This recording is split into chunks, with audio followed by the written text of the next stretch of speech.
Hi guys आ गोटे blog रे आपण मान को स्वागत। गाइज आज मु जाउची छक को छक रे खाता किनिबा को छक को मु की पाए खाता किनिबा को जाउची। आपण एही ब्लॉग रे एंड जाय रहंतु, आपण को उत्तर आपण पाई परिबे।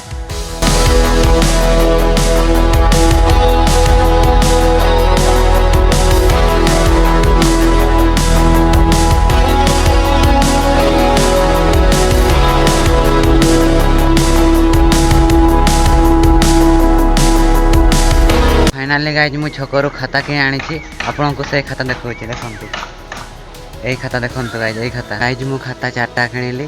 गुटे खाता 20 टंका लेका, सेति पय मु चारटा खाता किणी छी। काहे के किनिली ना आज 7टा ठो हमर राति 7टा ठो हमर ऑनलाइन क्लास अछि, सेति पय मु चारटा खाता किणी छी। आ मु ऑनलाइन रे क्लास करू छी तो कोचिंग होउची, सेति पय मु चारटा खाता किणी छी।